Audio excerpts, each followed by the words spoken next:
하나님께서는 알곡을 계시하시는 게 목적이에요. 그럼에도 불구하고 알곡을 알곡으로 계시하지 아니하고 쭉정이로 계시하신다 그랬어요. 왜냐?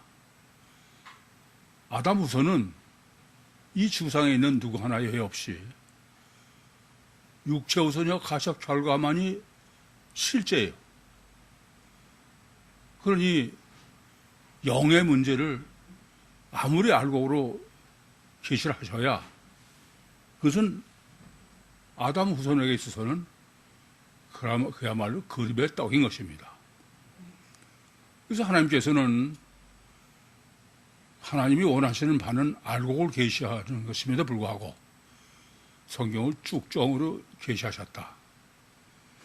그래서 쭉정으로 계시하신 성경을 문제는 어떻게 알곡으로 보느냐.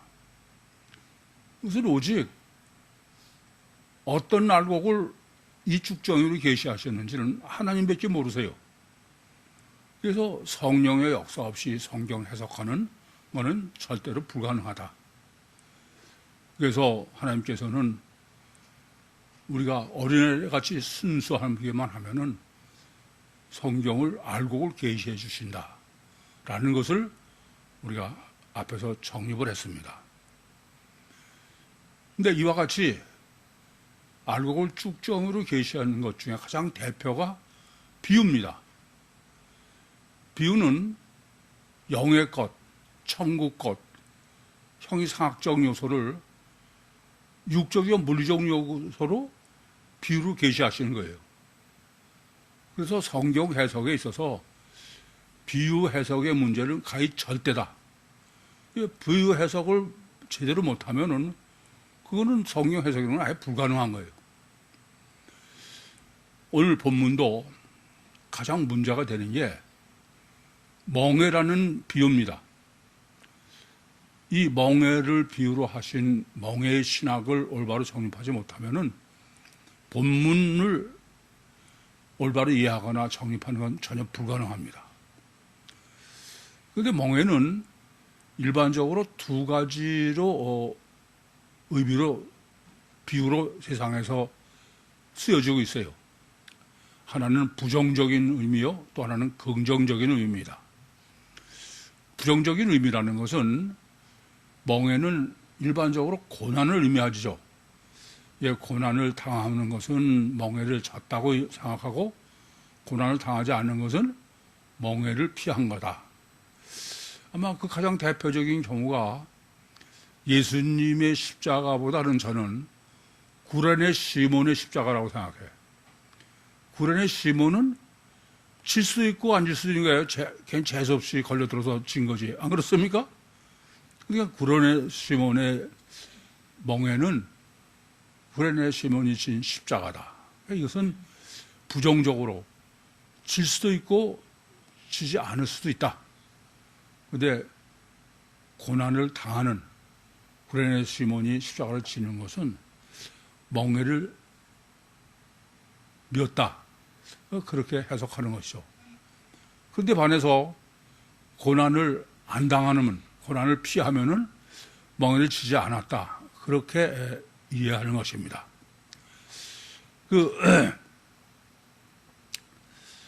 대표적인 경우가 지금 주님께서 수고하고 무거운 짐진 자들아 다 내게로 오라. 내가 너희를 쉬게 하리라.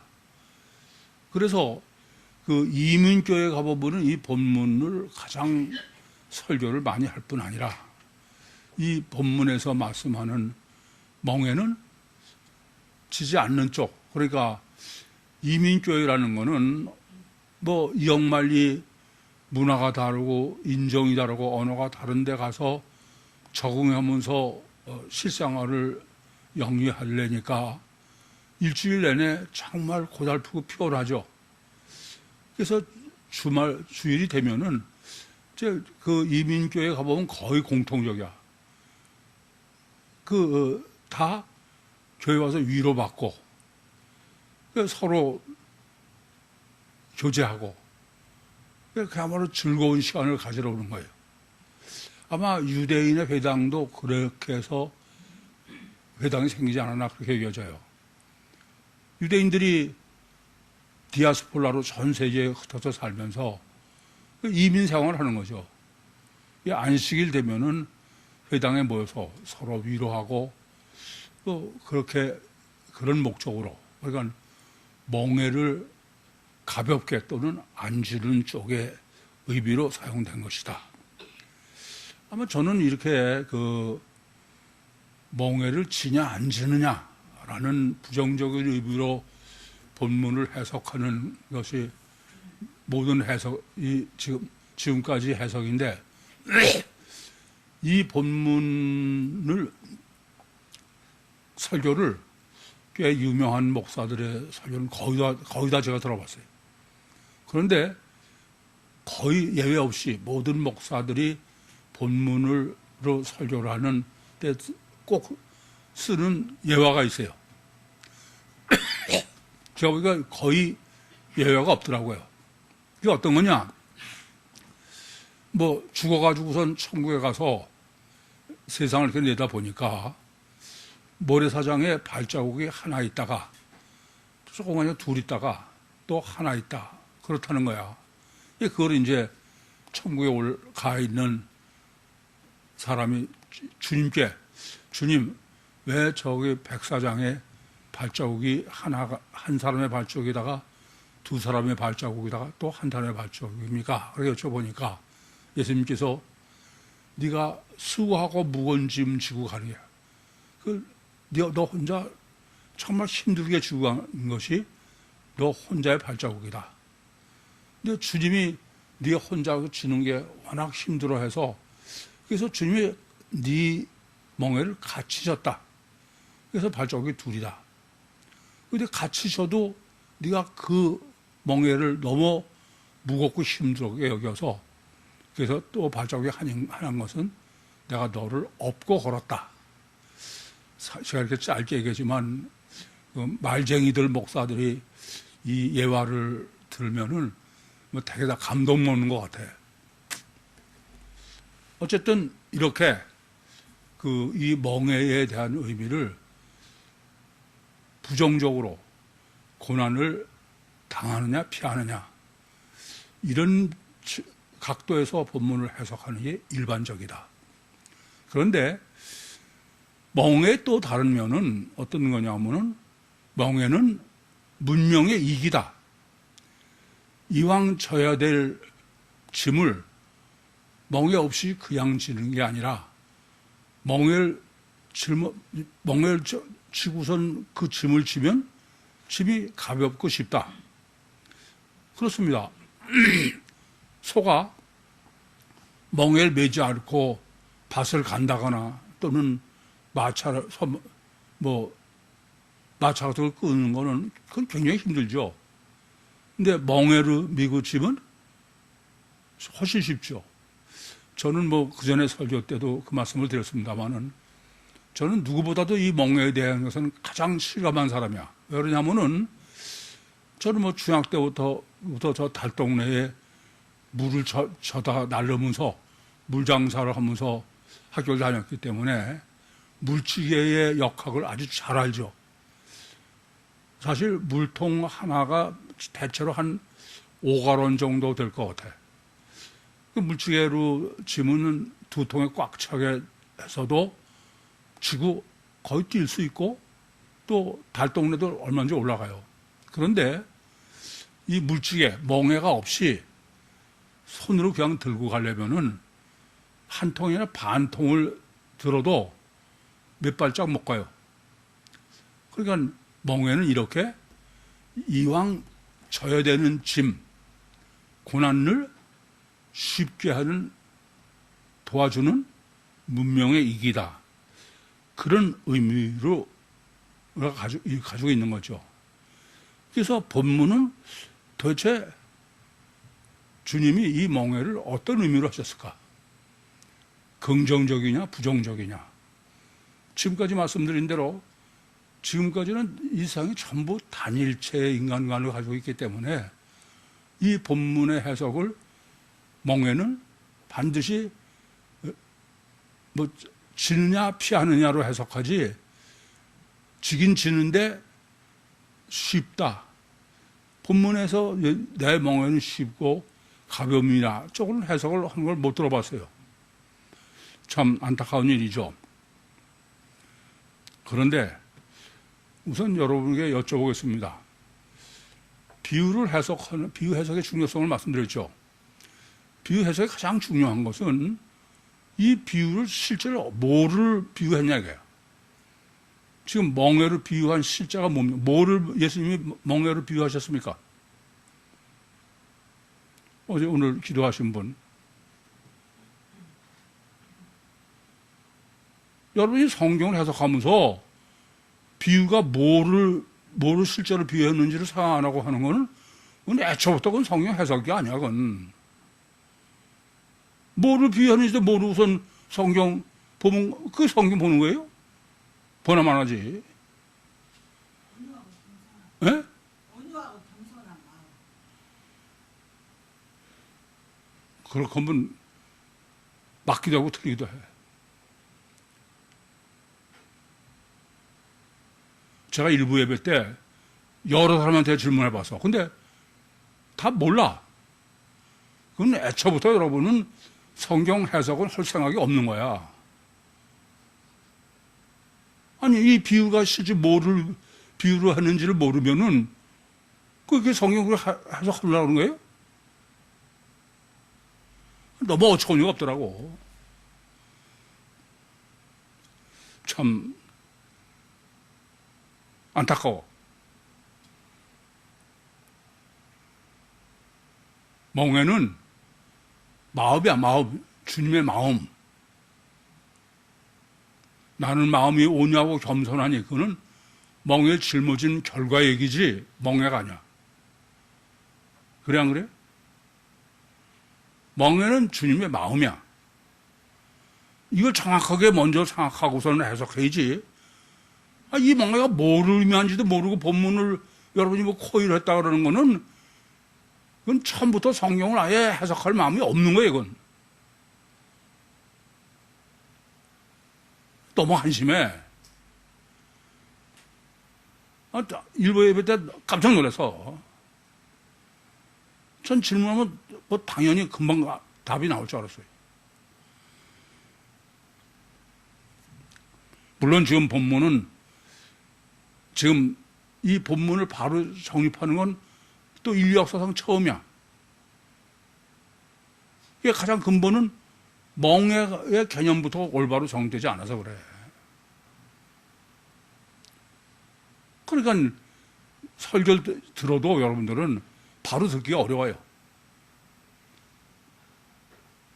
그래서 먼저 이 질문을 하고 있는 거예요. 본문이 지금 3절밖에 안 되는 단문으로 설정해 놓으신 것은 철저하게 한 단어도 빼지 말고 정립할 뿐 아니라 이건 신학을 정립하는 거다. 다르게 말하면 멍의 신학이다 그래도 과언이 아니에요. 근데 멍의 신학은 뭘 하려고 그러는 게요? 주님의 마음. 마음은 형이상학적 요소 아니에요? 그걸 비유로 물리적 요소인 멍에로 한 거야. 짐을 지느냐 안 지느냐는 거는 멍이라는 단어에 적용은 돼도 그것은 주님의 마음을 비유로 실제로 한 거로는 그건 적합한 해석이 아예 아니에요. 그래서 멍의 두 가지 요소를 정확하게 정립해야 돼요. 하나는 율신 종교의 단일체죠. 예, 멍의 신학과 율신 신앙 이중체의 멍의 신학을 정확하게 정립해야 됩니다. 왜 주님께서 수고하고 무거운 짐진 자들아라고 하시는지를 바로 알려는 것은 이 두 멍에의 개념을 올바로 정립하지 않고는 그 자체가 정립이 불가능한 거예요. 그러면 단일체 이중 본능인 율신 종교의 멍에는 뭐냐? 우선 율신 종교의 모든 기준은 행위 기준이에요. 그렇죠? 그래 안 그래요? 아니 단일체는 다른 거 없어. 행위 기준이지. 그래서 어떤 행위냐? 이거 우선 가셔 결과 기준의 행위죠. 계명을 어떻게 지켰느냐, 안 지켰느냐, 결단하고 노력하고 했느냐, 안 했느냐. 그니 행위로 그걸 지키려니까는 힘든 거예요. 수고하고 무거운 짐 지는 거예요.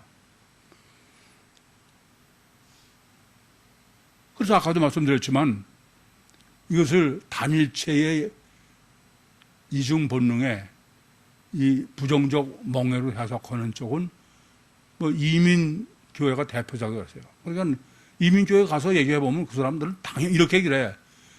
아, 교회라는 데는 위로받으러 오는 거다 이거야. 골치 아프게 그런 게 아니다 이게. 지금 그건 이민교회뿐이 아니야. 우리나라의 교회들도 대부분 다 그렇게 생각해. 그래서 제 설교에 대해서 비판하는 사람이 저도 직접 여러 사람한테 들었어요. 아니 최 목사는 일주일 동안 큰 세상살이에 시달린 사람이 하루 위로받으러 온 사람들을 놓고 그렇게 맨날 들접해가지고 되겠느냐. 왜 그래요? 그건 행위 기준에 유신 종교로 해석하는 멍해요. 그런데 그럼 그 행위 기준이 왜 무거운 짐이냐? 여러분 성경의 계명이 전부 다 하면 몇 가지라고요? 36,500가지야. 그 36,500가지를 다 행위로 지키려 봐. 보통 힘들어요? 그래 안 그래요? 그러니까 수고하고 무거운 짐을 진 거야. 그래서 이렇게 이런 멍해 기준의 심판은 행위 심판이요. 그건 자범죄의 심판이야. 계명을 네가 얼마나 지켰느냐. 유대교로 얘기를 하면은 뭐 안식을 지켰느냐, 코세대로 음식을 먹었느냐, 또 무슨 율법을 갖다가 계명을 갖다가 성경에 보면 네 팔에 매라고 그랬다. 팔에 매고. 기독교도 그렇죠. 천주교의 여자들 머리에 수건 쓰는 거는 고린도서에 보면 머리에 쓰라고 그러지 않았냐. 개신교도 그런 데 많아. 왜요? 성경에서 하라는 대로 하나라도 더 한다 이게요. 그러니 그걸 다 하려면 뭐 보통 힘든 게 아니고 하나님은 그런 기준이면 행위 심판을 하는 거예요. 자범죄 심판을. 문제는 여기 있어요. 그럼 그렇게 자기들이 36,500가지를 다 지키는 것처럼 하면서 율법을 어겼다. 우리가 복음서 보면 계속 나오는 거 아니에요? 주님이 안식일 계명을 어겼다. 뭘 어겼다? 그러고 비판하는 거 아닙니까? 그러면 그들은 36,500가지를 다 지키면서 그러냐 이거야. 그걸 어떻게 다 지켜? 그러니까 어떻게 합니까?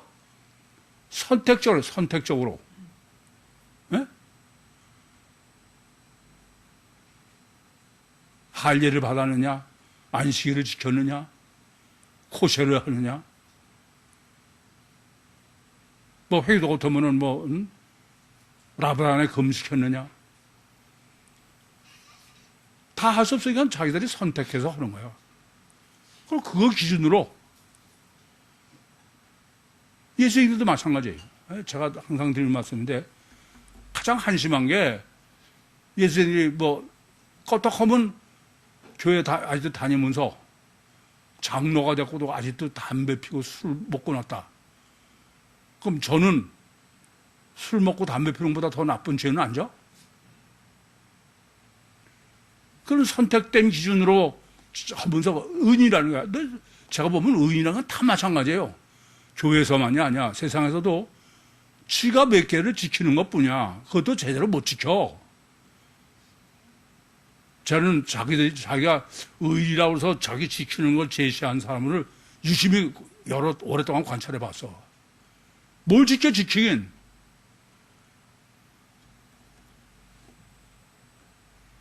아예 행위로 뭐 어쩌고 한다. 그거는 입 밖에도 내보면 안 돼. 원죄를 범한 아담 후손은 로마서 3장 10절에서 12절처럼 선과 의를 행하는 건 하나도 없어. 사기치는 거지. 모르게 몰래 해놓고서는 뭐 안 봤으니까 그런 의인 것처럼 다른 사람. 그러니 교만할 수밖에 없어요. 속여가면서.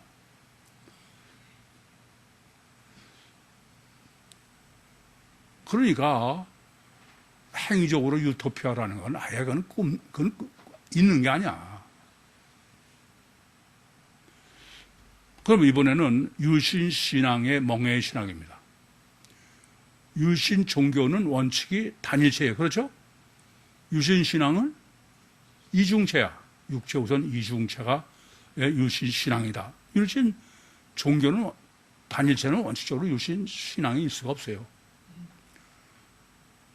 여러분들이 이걸 바로 정립하지 못하면은 유신 신앙이요 이중체라는 걸 아무리 들어도 실제로는 여러분은 단일체에서 전혀 벗어나지 않는 거야. 이게 제가 아주 보통 고민이 아니야. 아무래도 안 돼. 우선 단일체 이중 본능인 종교의 원리는 어떠냐? 종교는 목적이 뭐예요? 행위 목적. 행위가 선하냐야. 그런데 종교가 다른 거와 다른 거는 종교는 사람이 행위가 선하려면은 아무리 행위를 선하려도 선하게 할 수가 없다. 왜냐하면은 행위의 원인이 마음이기 때문에 마음을 선하게 바꾸기 전에는 절대로 행위를 선하게 바꿀 수가 없다. 그래서 이 세상의 모든 종교는 어떻게 하면 사람의 마음을 선하게 바꿀까? 그 방법이 다르면 종교가 다 다른 거야. 목적은 여전히 행위에 있고, 그런데 종교가 깨달은 거 하나 더 깨달은 거는, 근데 행위의 원인은 마음이기 때문에 마음을 선하게 바꾸기 전에는 행위를 선하게 바꿀 수가 없다. 이겁니다. 그게 모든 종교야. 그 마음을 선하게 바꿔야 될 거 아니에요. 근데 이 세상 모든 종교는 마음을 선하게 바꾸는 건 다 포기하고 있어. 왜요? 10길 물속으로 나도 한 길 사람 속을 몰라. 마음을 모르는데 무슨 수를 바꿔? 작심삼일이라는 건 뭐예요? 마음이 선해야 행위가 선하게 되는 거야. 근데 그래봐야 사용했지 못 간다. 이 세상의 모든 종교는 알긴 알아요. 마음을 선하게 바꿔야 되는 걸. 근데 마음을 모르는 거야. 그럼 어떻게 바꿔? 마음을 전혀 모르는데. 그러니까 거꾸로 하는 거야, 이제. 마음을 선하게 바꾸야 행위가 선하다. 그럼 어떻게 마음을 선하게 바꾸냐? 행위를 선하게 훈련시키면 마음이 선하게 바뀐다는 거야. 그게 이 세상의 모든 교육이 종교야.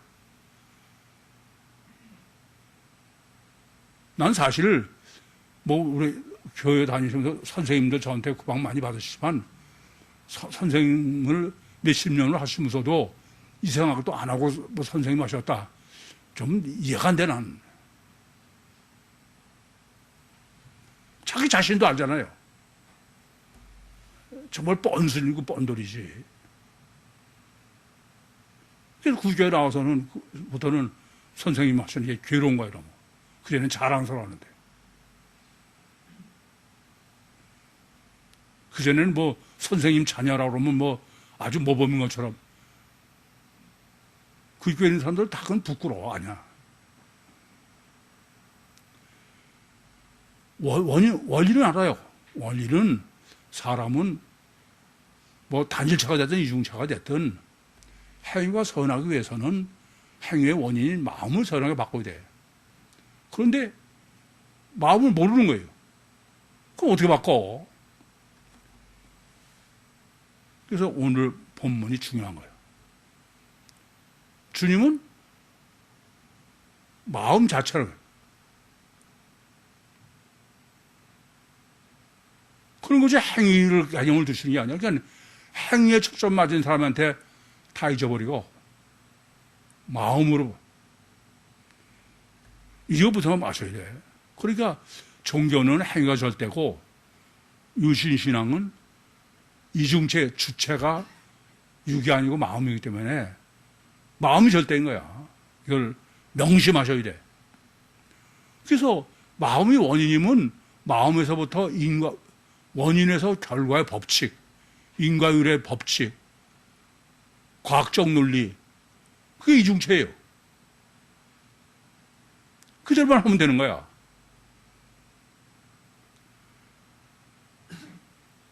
그게 바로 과학이요.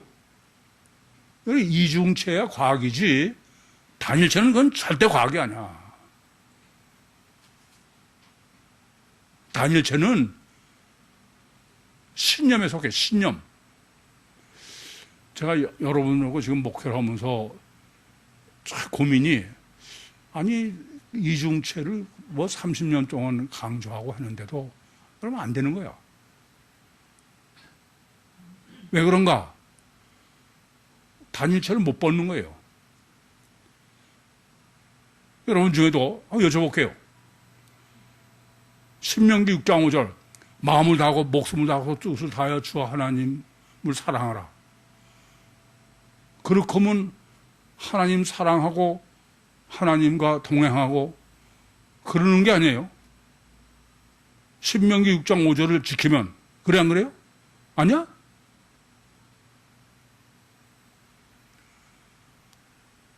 그건 실제로는 지킬 수 없는 거야. 그건 단일체 종교가 율법으로 주는 거예요. 뭘 보면 아느냐? 누가복음 10장 25절부터 38절에 뭐 주님이 선한 사마리아 사람의 예인데, 그 율법사가 주님한테 와가지고 계명 중에 첫째가 뭡니까? 예수님께서 신명기 6장 5절을 말씀하셔서 내 마음을 다하고 목숨을 다하고 뜻을 다하여 주 나의 하나님을 사랑하라. 그게 첫째요. 이와 같이 내 이웃을 내 자신같이 사랑하라. 그랬더니 그 율법사가 내 이웃이 누구입니까? 하나님에 대해서 전혀 말하지 않냐. 왜요? 난 마음을 다하고 목숨을 다하고 뜻을 다하고 하나님 사랑해. 사랑하지 않은지 어떻게 알아? 자기 그런다면 할 수 없는 거지. 근데 이웃은 보이게 뭘 해야 돼? 여러분 문제는 여기서요. 신명기 6장 5절은 단일체의 얘기야. 근데 그건 전혀 할 수 없는 거야. 아니, 어떤 사람이 마음을 다하고 목숨을 다하고 뜻을 다하고 그렇게 해서 하나님을 그런 사람이 어디 있어? 실질되지 않는 걸 평생 이러는 거예요. 지금도 그렇게 못해가지고선 죄의식을 가지고 있는 거예요. 율법은 지킬 수 있는 게 아니야. 이중체는 그렇잖아요. 원리와 법칙이지. 하나님과 동행은 무슨 느껴? 하나님은 어떻게 느껴? 완전한 하나님과 동행은 절대 믿음이야. 그럼 여쭤볼게. 제가 태교를 하고 불량맘으로 하고 그거를 신념으로 해요? 하나님 하실 거 믿습니다. 그러고 합니까? 그건 안 하시면 어떻게 돼? 그러니까 신명기 6장은 단일체의 신념이야. 신념. 이중체는 신념이 아니야. 이성이고 과학이지. 저는 인과율의 법칙으로 다 해봐도 이건 틀림없이 태교하면 이렇다. 불량은 그러니까 하는 거야. 평생 고등학교 교사를 하신 분이 아니 검증되지 않은 교육방에다가 자식을 맡겼다가 목사님이 얘기한 게 안 맞아. 그러면 나중에 1년이 지나면 1년 동안에 이 애한테 가지고 있는 문제는 누가 어떻게 보상하냐, 그게. 보통 무슨 얘기가 아니야. 거기다 대고 하나님이 해주실 줄 믿습니다. 그래서 할 수 있는 거예요? 절대 믿음이 아니면 안 되는 거야.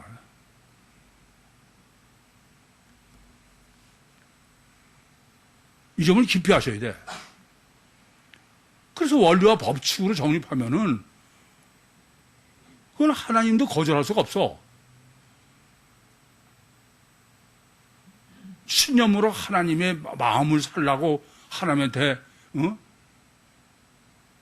예배드리고 그래서 되는 거 아니야. 하나님 법칙대로 하면 돼. 그럼 하나님이 거절할 수가 없어. 그게 40년, 30년 동안 구유교회의 목회야. 저는 개척할 때도 하나님이 해주실 거 믿습니다. 그러고 한 거 하지 않았어. 그 믿었는데 내가 잘못했으면 어떻게? 나는 목회를 하면서도 이게 성경요 그 원리의 법칙에 맞나? 그걸 항상 고민하는 거야. 그 중에 대표적인 게 전도하지 마. 하나님이 보내시지 않으면 안 해. 이 점을 아셔야 돼. 그래서 유신 신앙은 뭐가 절대예요? 마음이 절대야, 마음이. 종교는 행위가 절대야. 그러면 지금 주님은 이중체죠. 주님의 절대는 이제 까르디아입니까? 프렌입니까? 네?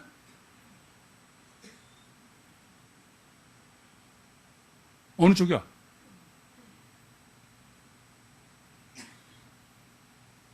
이건 아까 제가 여러분에게 멍해를 뭐로 비유한 겁니까? 라는 것도 사가 아닌 거 보면 여러분에게 사실 기대를 하고선 설명할 게 전혀 없어. 아예 성경을 해석할 마음이 없이 보고선 그냥 코이 한 사람들이니까. 이게 제일 어려운 거는 지금 주님이 내 마음 온유하고 겸손하고 내 마음은 뭐냐면은 까르디아야. 프렌이 아닙니다.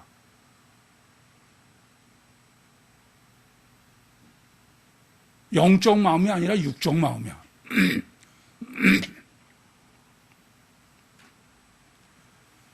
그게 멍해라는 거예요.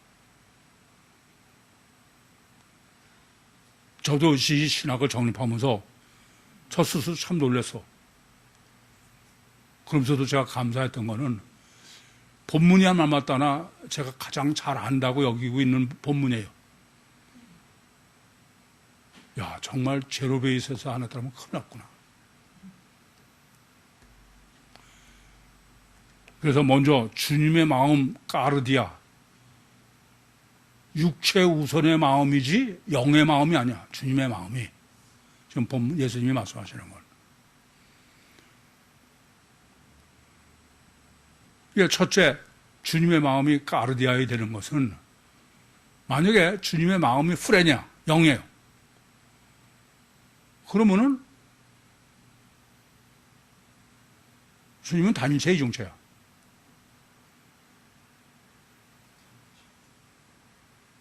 그럼 육체 자체가 하나님인 거야. 이건 깊이 생각하셔야 돼. 근데 주님은 자기 마음은 육체 우선이 까르디아라는 거예요. 까르디가 줘야 마음이다. 그래 이중체다 이겁니다. 초월적인 프렌이 주님의 마음이면 육은 있으나 마나야. 안 그래요? 주님 마음대로 하는 건데. 근데 주님의 마음에 까르디아라는 데 심각한 문제가 있는 거예요.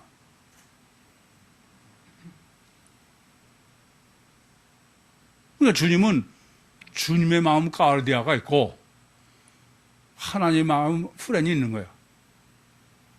이해됩니까? 그러면서 성경이 얼마나 합리적이요, 논리적이요, 과학적이요. 성경뿐이 하나님 사람 설계 창조까지. 아니, 깜짝 놀랐어요. 주님의 마음이 육체 까르디아가 아니면 이런 얘기가 돼. 주님은 외달밖에 안 돼. 영이 전부니까. 그런데 실제로 주인이 뭐라고요? 육체 까르디아야. 그럼 왜 육체 까르디아를 문제를 멍한 거야? 그냥 육체 까르디아가 주님의 마음이라고 가지고서는 본문 해석이 불가능해. 멍이라는 건 뭐예요? 주님의 마음은 까르디아인데 그게 주체가 아니고 멍이라는 거야. 다르게 말하면 진짜 주체인 후렌이 육으로 행사하는 데에 전기줄이다 이겁니다.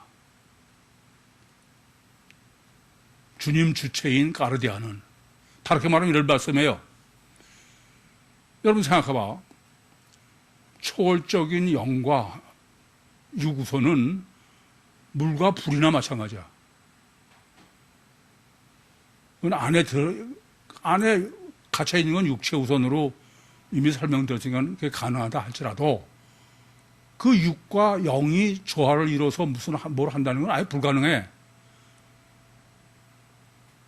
그런데 데살로니가 전서 5장 23절처럼 사람은 육과 혼과 영이 유기적으로 해요.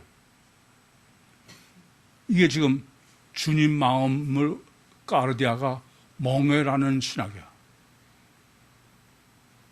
멍에는 마음은 까르디아는 형이 사학적 요소예요, 형이 학적 요소예요. 이게 육체나 물리가 아니야. 그래 안 그래요? 그러면서도 하나님이 동물이나 이런 혼을 영이죠, 혼이죠. 창조는 육과 분리할 수 없게 해라서. 그럼 이런 얘기가 되는 거예요. 이 까르디아는 물지개가 제일 편이 쉬워. 한쪽 물지개 통에는 후렌이 담겨 있는 거예요. 이게 그 후렌이 행위는 육으로 뭐 밖에 안 돼. 그러면 까르디아의 멍에를 통해서 행위를 하는 거예요. 무슨 말인지 이해됩니까?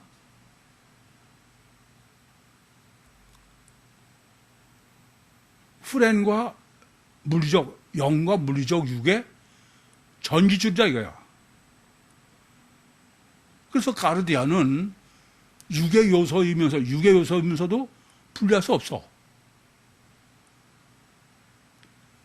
그러니까 까르디아 멍에가 신학을 정립되지 않는 한은 우리 안에 초월적 영이 들어있어서 영의 능력으로 뭘 한다. 그런 얘기는 그냥 말장난인 것뿐이야. 근데 이건 완전 합리적인 논리적인 과학이야. 그래 안 그래요? 정말 놀라겠어. 그러니까 까르디아가 아니면은 성부 하나님이 성자님한테 자신을 주신 것뿐이 아니야. 전권을 주셔, 전권을. 이 전권을 행사해야 되는 거 아닙니까? 그거 어떻게 행사해? 주님이 전기줄로, 주님은 인격적 관계로, 하나님이 사람을 창조하신 목적도 같아. 까르디아 멍의 신학을 정립하지 않는 한은 인간, 이중체 인간, 삼분설, 그건 전부 말장난에 지나잖아.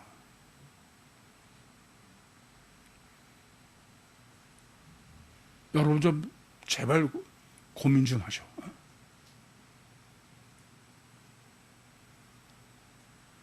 제가 그렇게 당부를 드렸는데도 아니 본문에서 멍해를 뭘 비유했나 그걸 생각을 안 하시고선 성경을 무슨 보고선 코일했다 그러는 건 그건 제가 보면 삼척동자도 그러진 않을 것 같아요.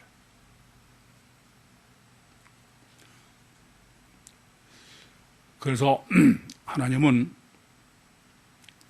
지금 성육신하신 신인 메시아 예수님으로 우리 인간을 설명해요. 우리도 이중체죠. 육체 우선 이중체의 주체는 안에 영이야. 그러니까 하나님이 주님한테 모든 권세를 하나님 자신이 임만히 하실 뿐 아니라 모든 권세를 주셨다 그랬어요. 그게 뭐냐면 창세기 2장 7절에요. 여호와 하나님이 진흙으로 사람을 주시고 생명을 코에 불어넣으시니 산 사람이 됐다. 그것은 그대로 우리면서 동시에 예수님이죠.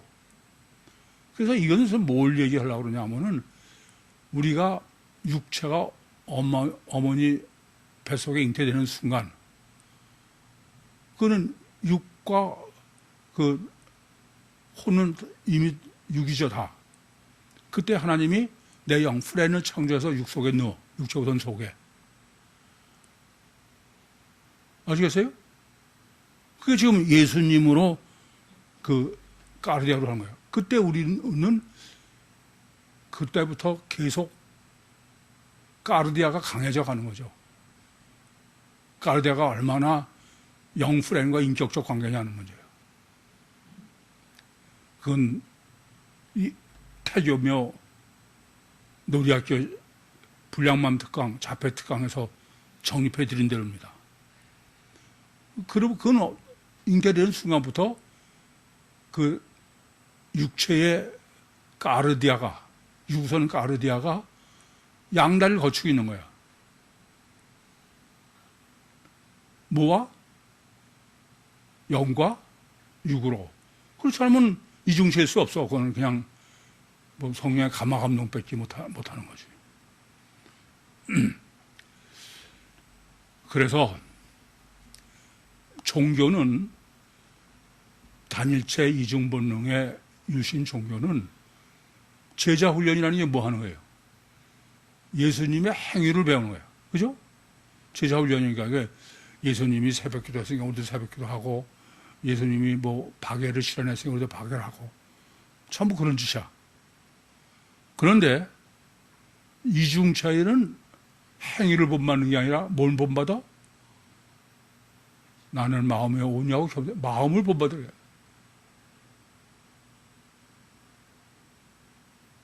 이 점을 아셔야 돼. 그게 절대인 거야. 근데 그 마음 중에 뭐?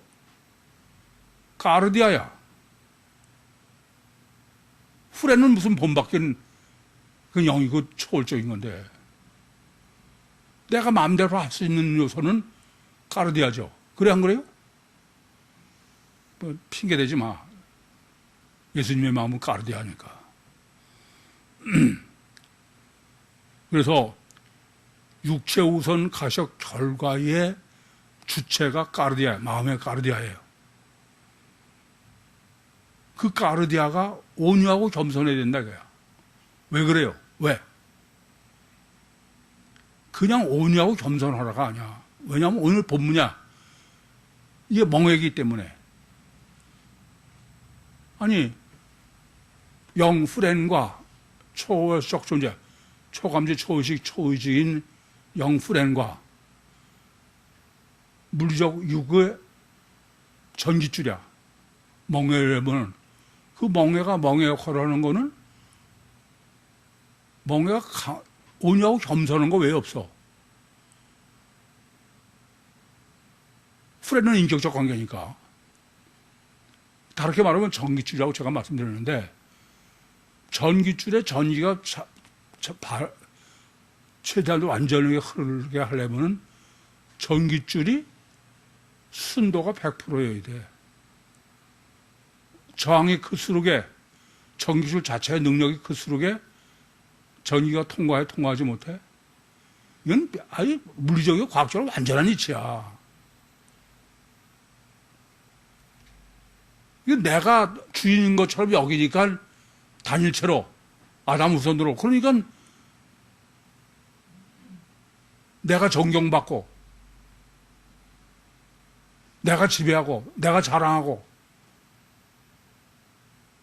제가 여기서 세미나 인도하면서 그랬잖아요. 아니, 목사라는 거는 하나님과 여러분 간의 중간에 중매쟁이야. 왜 목사가 존경을 받으러 드냐?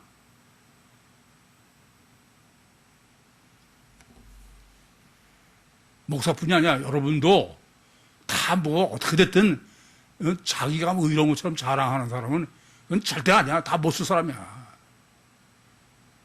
그건 단일체, 그거는 교회 다녀.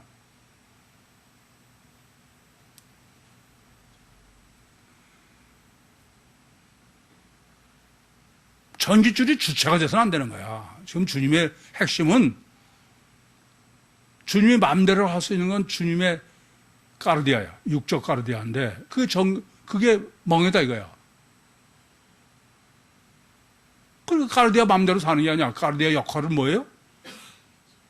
후렌과 육의 연결하는 연락병 이상 없는 거야.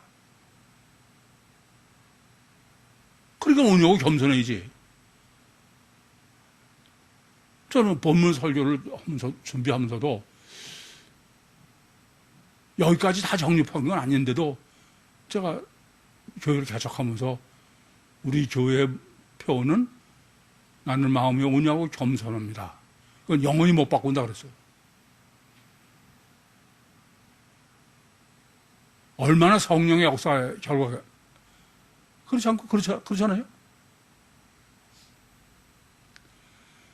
그래서 인간은 마음이 문제인 거예요. 마음이. 뭐 여러 번 드릴 말씀입니다만은 저는 뭐 교회에서 뭐 어쩌고 그러면 자꾸 제가 하자는데 어쨌든 그거에 대해서 이의를 제기해. 그럼 저 듣지도 않아. 그냥 알았습니다. 그 사람은 할 마음이 없는 거야. 인간은 하고 싶은 마음이 하고 싶으면은 하지 않으면 안 될 이유가 얼마든지 있어. 하기 싫으면은 해서는 안 될 이유가 얼마든지 있는 거야. 그러니까 여러분들 그럴 때 얘기 이렇게 들어보면 다 이유가 왠지 알아. 마음을 사는 게 절대인 거야. 그래서 주님께서도 마태복음 6장 21절에 네 마음에 있는 곳에 보물이 있는 곳에 네 마음에 있는 거야. 다른 건 애써 신경 쓸 거 없어.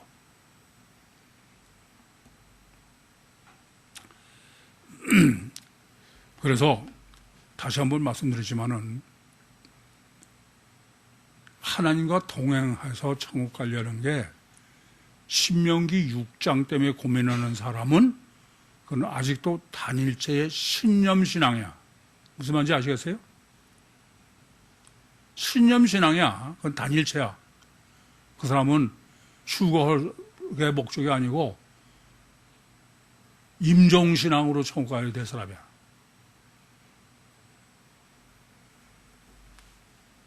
육체 우선 이중체로 휴거신앙은 이성이야, 이성. 절대 믿음이에요. 절대 믿음이란 하나님도 거절할 수 없는 믿음이야. 근데 내가 그냥 하나님을 진짜 사랑하나 어쩌고. 그건 신념에 속한 거예요. 이제 구익교인이 돼서 이중체 신앙에서, 단일체 신앙에서 이중체 신앙으로 여기까지 정립했으면 이미 말씀드린 대로 신념 신앙, 과학, 이성, 합리, 그게 신앙이지, 열심히, 특심이고 무슨, 보이는 게 뭐로.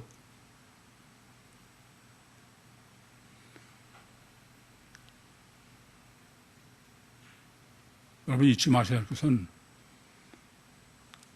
하나님이 우리를 창조하실 때 이중체로 주신 것은 우리의 주체가 뭐예요? 후레냐. 그래서 우리가 이 땅에서 살다가 천국 가는 것도 후레니 가는 거지 까르디아 가는 거 아니야. 까르디아는 이래저래 전깃줄이야. 이해돼요? 무슨 말인지? 근데 그게 내가 할 수 있는 내 주체인 거야. 후레는 내가 어떻게 해?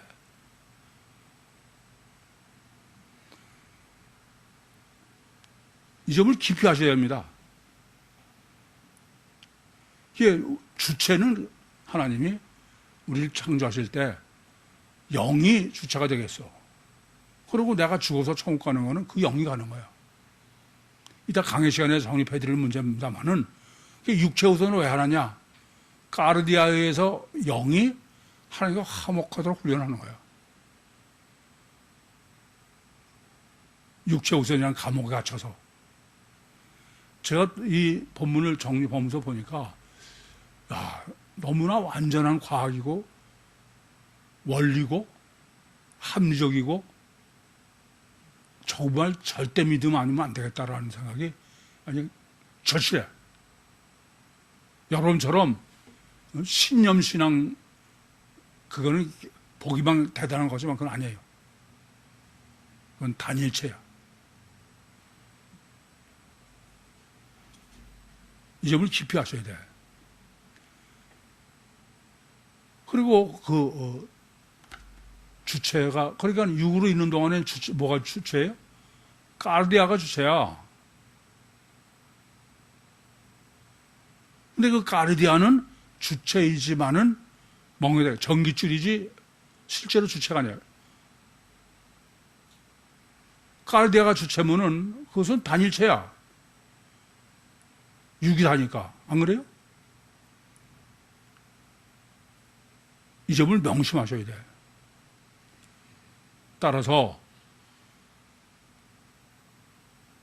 까르디아의 역할, 사명은 그것은 멍해가 사명이지 자기가 주인이 아니야.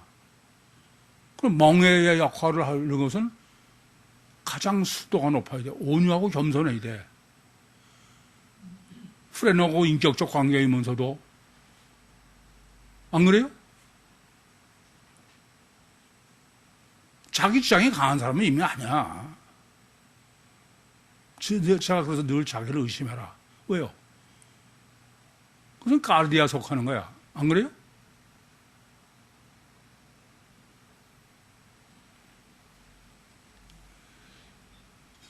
그래서 잊지 마세요.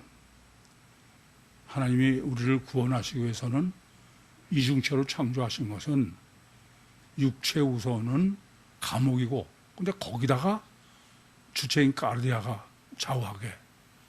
실제 구원의 목적, 구원은 후레니이지 까르디아가 아니다. 그런데 그 까르디아가 주체가 되게 한 거는 왜냐? 그래야 육체 우선이 까르디아죠, 주체가? 그게 주체이지 수도 없이 회개할 수 있는 거야. 창세기 3장 8절 9절에 아담아 내가 어디 있느냐? 육신을 입은 사람만 회개할 수 있어. 회개는 뭐가 해? 까르디아가 하는 거야.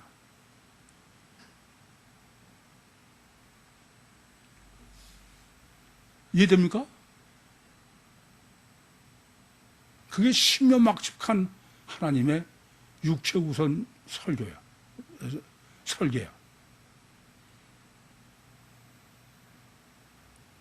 그래야 하나님이 우리 심령 속에 창세기 2장 24절처럼 임마누엘 하셔. 그 감옥 속에 임마누엘 하시지만은 내 까르디아가 어떻게 해야 돼요? 인격적 관계로 온유하고 겸손해서 그 하나님의 육적으로 능력을 행사하시는 전기줄이 돼야 되는 거야.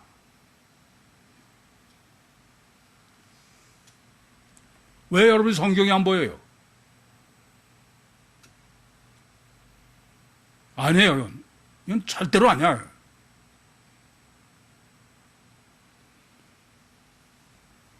제가 본문을 정립하면서도 아마 제 생각에는 마태복음 11장 28절에서 30절은 이 세상에서 나보다 더 잘하는 사람이 없을 거야. 그런데 이걸 가지고 지금 본문 설교를 준비하면서 제일 먼저 제가 뭐보다 고민했겠어요. 과학을 다 백지로 해야 돼. 그렇지 않고는 오늘처럼 정립할 수가 없어. 근데 집불도 안 됐으면서 아무리 백지로 돌리라도 안 하는 거야. 참 기가 막힌 얘기지.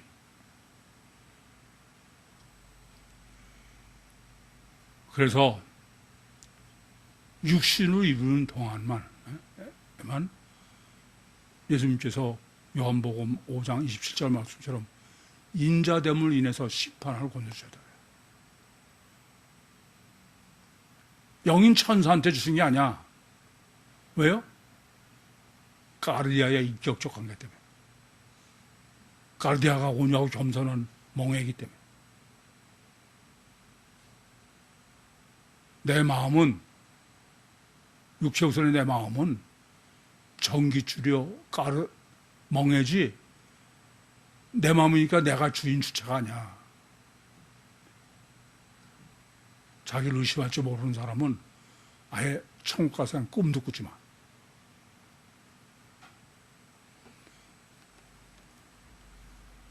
정말 내가 주인인 내 마음 가르디아는 오직 영과 육의 멍에를 전기줄로 그 사명이 다야. 그래서 이 땅에 계시면서 영의 사명을 다하시고 그렇게 훈련받은 익숙해진 내 영이 육신 사후에 천국에서 하나님과 화목한 영원히 함께 영광을 누리는 그리스도 선택받은 그 모든 식구들이 되시기를 간절히 소원합니다. 기도하시겠습니다. 살아계신 아버지 하나님, 은혜와 사랑을 감사합니다. 인간의 근본까지 다시 정립해 주심으로 해서 정말 이중체의 절대 믿음으로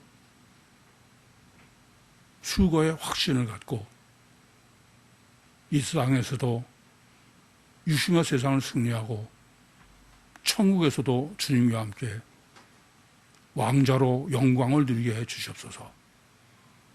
예수님의 이름으로 기도하옵나이다. 아멘.